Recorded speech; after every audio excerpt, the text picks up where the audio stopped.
72 trillion shillings, the largest budget ever, and government, according to the finance minister, was deliberate on what it says are key growth sectors in the next financial year. Investing in the people of Uganda through education, health, water, sanitation, and hygiene, for which I have provided a total of 10.204 trillion. 2. Peace and security of all persons in Uganda.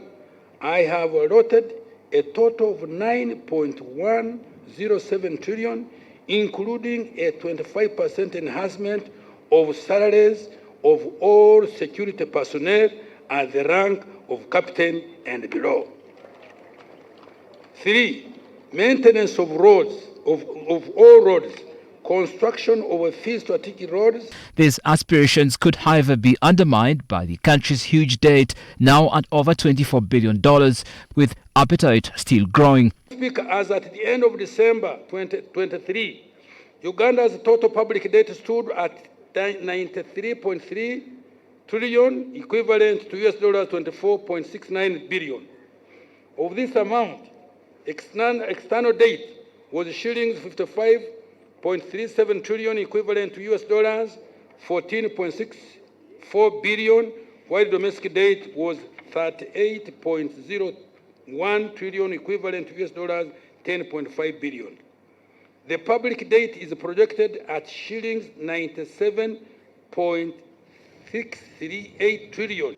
The president instead blaming the media, which he says is making a huge meal out of the numbers, but says he is in fact anti-debt.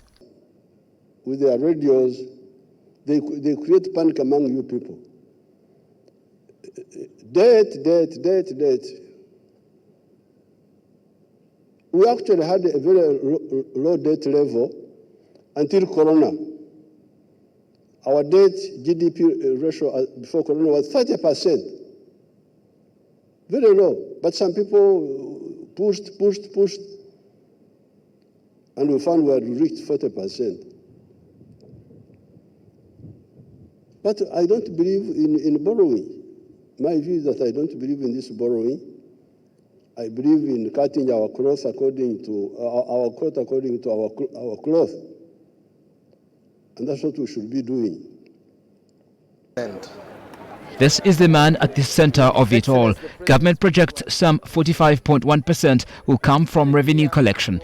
He has pledged to meet his portion of the set target. I'm very confident that we are going to raise the 31.9 and so trillion, almost 32 trillion. Because previously we have proven ourselves as Ugandans that we understand the value of paying tax and we are committed to this cause. That's why we have been growing our revenue year in, year out by a big stride of about 3 trillion. So we will rise from where we are. My appeal is that even for this current year, where we have a bit of a deficit, everybody who has not yet paid or has not yet filed their return for income tax, this is the last month of the financial year to pay income tax, please do so in the remaining 2 weeks. And on high interest rates, the president has a message for financial institutions and loan sharks. We need low-cost money for the wealth creators, which is already available in the forms of PDM, Emyoga, and UDB loans. I really want to render irrelevant these money lenders and all these people who suck our people. We shall continue putting money in PDM, in Emyoga, in UDB, so that the people want wealth creation, have soft money. These are some of the key points from this year's budget as government sets out to meet the target of $500 billion by 2040 from $50 billion GDP, gross domestic product. Malcolm Sime, NTV Tonight.